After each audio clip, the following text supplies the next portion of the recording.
YouTube friends, it's Carrie. Welcome back to my channel. Thanks for joining me. I wanted to pop in today and do a weekly wrap up. I do have 4 books to talk about. 2 were physical books and 2 were audiobooks.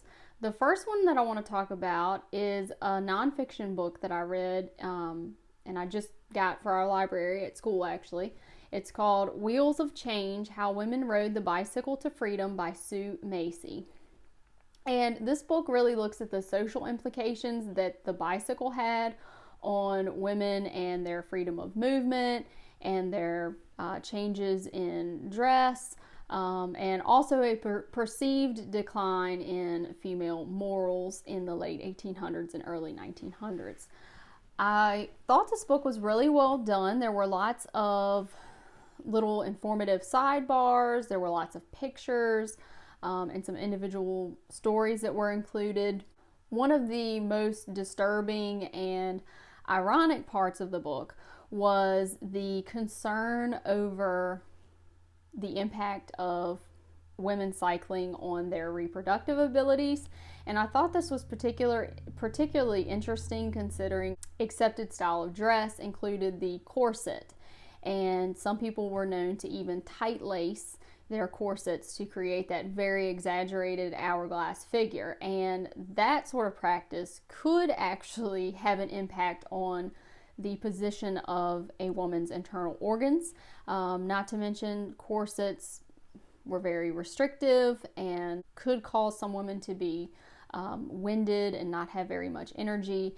And when you think about it, it kind of makes a bit of sense because society was very constrictive for women at the time. And so when we look at the change in dress due to the bicycle, it's all about comfort and ease of movement. And these were things that scared many people in society. You did not want women to matriculate out without some sort of male guardian with them. But the book was really interesting. It covered the impact the bicycle had on the women's suffrage movement and the increased involvement of women in the labor movement and women in sports and that sort of thing. So I thought it was very interesting, very well done. And the back of the book actually had a timeline of the women's rights movement, and then underneath that timeline there was a timeline for important events in cycling history. So I thought this was a very interesting way to look at the women's movement, and I would recommend this book. The second book that I read this week was Zealot: The Life and Times of Jesus of Nazareth by Reza Aslan, and I listened to this as an audiobook. I know that this book came out a few years ago and it was pretty popular, and it was also kind of controversial because the author is a Muslim. However, he is a PhD in religious studies. And so if you're uncertain as to whether you would like to read this book, if you're a devout Christian and you just can't really see yourself reading it, I would say give it a shot. The author definitely has an agenda. He really wants to place Jesus into this kind of revolutionary zealot movement that was happening in Palestine, but he does a couple things in this book that I really enjoyed.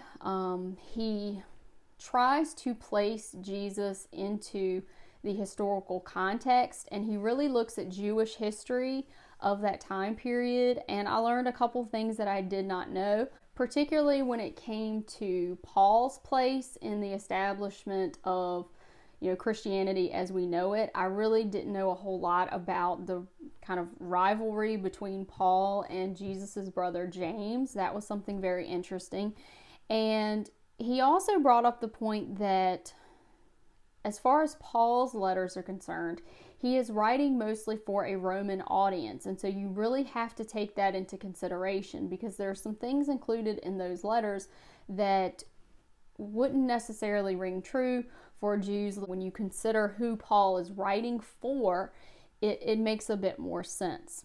This book definitely includes a lot of scholarship that has been done on Jesus' life and times, and I do think it's worth a read. I think he Definitely has that angle of Jesus as a revolutionary zealot, but I think it's important that, even if you are a devout Christian or whatever faith you are, that you do take the time to consider the historical context and what's going on in that particular place, in that particular time, that leads to the founding of these major religions and movements. The third book that I read this week was Behind Closed Doors by B.A. Paris. And I think I saw this book on Lady Jane Books' channel, but I'm not sure.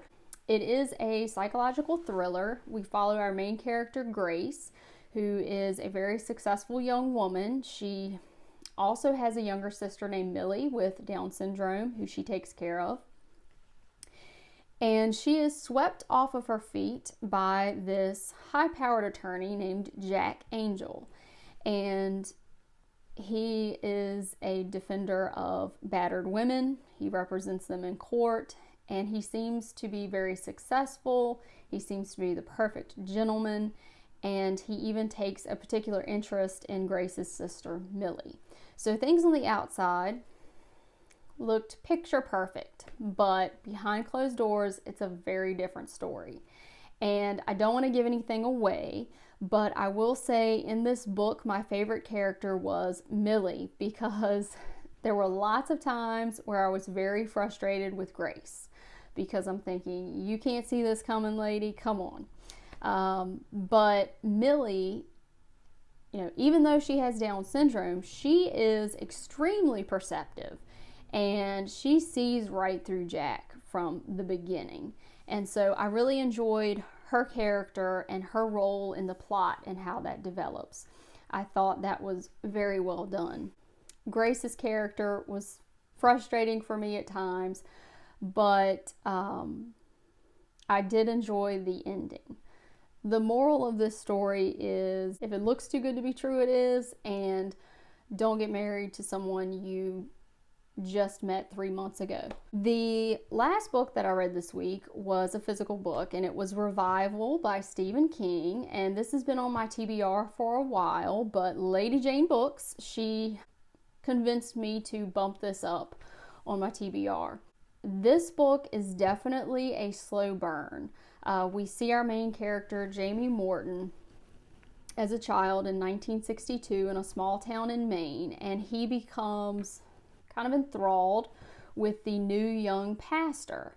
And this pastor named Charles Jacobs, he has a wife, has a child, and he has an interesting hobby. He is interested in electricity, and so he has all of these little homemade batteries and gadgets and things that he uses to get the kids at church interested in the Bible. But everything changes when the pastor has a very tragic event happen to him. And I won't go into any detail there, but the description of that tragedy is pretty horrific. And it's after this tragedy that the pastor gives what will forever be known as the terrible sermon. And essentially it is the rant of a grief-stricken man who has kind of given up on God. And he will leave the town kind of in disgrace. But Charles Jacobs is a peculiar, reoccurring character in Jamie Morton's life. And so we fast forward to Jamie Morton as an adult who is a musician. He's a heroin addict, and he's just been fired from his last gig. And he sees his old pastor at a fair, and at that time he's doing kind of like a magician's act involving electricity. You're kind of waiting to see where this is going, and you're not sure where it's headed. Charlie Jacobs' significance and his role in major events will not be revealed until the end of this book, but you need to stay with it. Without giving everything away, Jacobs will eventually kind of revive his role as a reverend, and he starts doing these tent revivals where he does faith healing. and the faith healing requires him to use electricity. And these healings don't come without a price. There are some varied and weird after effects for some of the people that he has cured. Our main character was cured of his heroin addiction by Charles Jacobs. So we have kind of in the background this fear about the after effects, and we also have this anticipation of where Jacobs is headed. Where is this going? What's the final experiment? I don't want to give anything away because you should definitely read this. This one does not disappoint. So thank you, Lady Jane. One thing that I will say about this book is it reminded me a little bit of American Elsewhere by Robert Jackson Bennett, and that was one of my favorite books that I read last year. And what's interesting about that is that author has often been referred to as the new Stephen King. And if you look at my videos on that book, you'll think, how is this at all related? But when you get to the end of each of these books, you'll see where I'm coming from. And it's interesting because both of those books were published within a year of each other. So I don't know, they must have been kind of on the same wavelength. And if you've read any of these books and have any thoughts, please let me know in the comments below. I hope everyone is having a great week, and thanks for joining me.